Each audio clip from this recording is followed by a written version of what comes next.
الرحمن الرحیم الحمدللہ رب العالمین والعاقبۃ للمتقین والصلاة والسلام علی سید الانبیاء والمرسلین اما بعد بسم اللہ الرحمن الرحیم الصلاة والسلام علیک یا رسول اللہ وعلی آلک واصحابک یا حبیب اللہ۔ نہایت ہی حاضرین و ناظرین السلام علیکم ورحمۃ اللہ وبرکاتہ۔ اللہ کے نبی صلی اللہ علیہ وآلہ وسلم جب سیر معراج فرما رہے تھے، یہ معراج کا جو سفر تھا یہ سفر نہ تھا، یہ سیر تھی۔ اللہ کے حبیب براق پر سوار ہوئے، کیسے مقام پر پہنچے۔ اس کے بعد جب آپ کی سواری آگے چلی تو راستے میں حضور صلی اللہ علیہ وآلہ وسلم کو ایک لطیف خوشبو آئی، تو حضور صلی اللہ علیہ وآلہ وسلم نے فرمایا کہ میں نے دریافت کیا کہ یہ خوشبو کیسی ہے، یہ تو مجھے بتایا گیا یہ دختر فرعون کی کنگھی کرنے والی کی قبر سے آ رہی ہے۔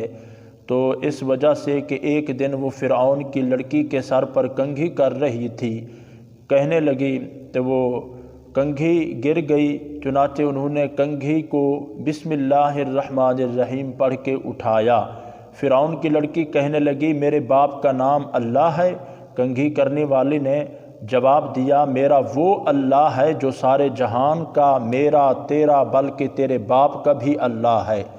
لڑکی نے حیرانی کے عالم میں پوچھا کیا میرے باپ کے سوا اور بھی رب ہے؟ تو قالت نعم، اس نے کہا ہاں ہے۔ فرعون کی لڑکی نے یہ ساری بات اپنے باپ کو جا کے بتا دی۔ فرعون نے اسے بلایا، فقال الک رب غیری، پس کہا کیا میرے سوا اور بھی رب ہے؟ تو اس نے جواب دیا ہاں، میرا وہ رب ہے، تیرا رب ہے، زمین و آسمان کا رب بلکہ ساری کائنات کا رب ہے۔ چنانچہ فرعون اس کنگھی کرنے والے کی یہ بات سن کر آگ بگولا ہو گیا، غضبناک ہو کر حکم دیا کہ اسے زندہ جلا دیا جائے۔ تو پھر اسے اس کے بچے کو زندہ آگ میں ڈال دیا گیا، جس میں وہ دونوں ماں اور بیٹا ایک ہی ساتھ میں جام شہادت نوش کر گئے۔ لوگوں آگے پھر نبی رحمت صلی اللہ علیہ وسلم کی سواری چلی، تو پھر حضور صلی اللہ علیہ وآلہ وسلم نے فرمایا میں قبر موسیٰ علیہ السلام پر گزرا تو میں نے دیکھا کہ ہوا قائم یصلی فی قبرہ، تو وہ اپنی قبر میں نماز پڑھ رہے تھے، وہ اپنی قبر میں نماز پڑھ رہے تھے۔ پتہ چلا جو اللہ کے برگزیدہ بندے ہیں وہ قبروں میں بھی زندہ ہیں۔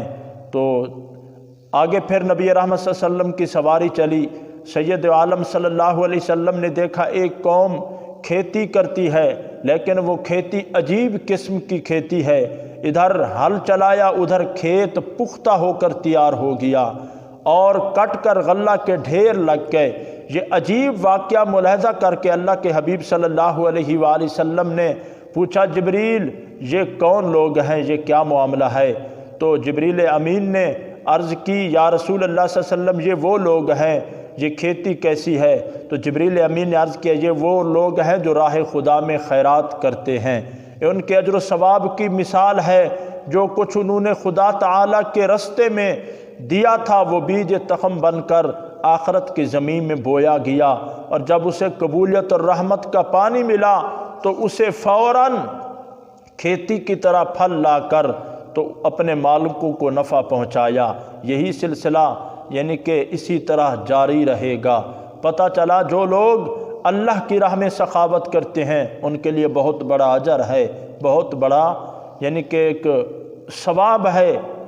یہ مثال اللہ کے حبیب صلی اللہ علیہ وسلم نے یہ دیکھا تو پھر ملاحظہ فرمایا، اللہ کے حبیب فرماتے ہیں جو دنیا میں خیرات کرتے ہیں، صدقہ کرتے ہیں، تو اللہ کی راہ میں خرچ کرتے ہیں، مال قربان کرتے ہیں، تو انہیں بہت بڑا فائدہ ملتا ہے، ان کا مال ضائع نہیں ہوتا۔ جو اللہ کی رضا کے لیے دنیا میں مال قربان کرتا ہے تو ان کی اسی طرح ان کی یہ مثال ہے۔ اللہ پاک ہم سب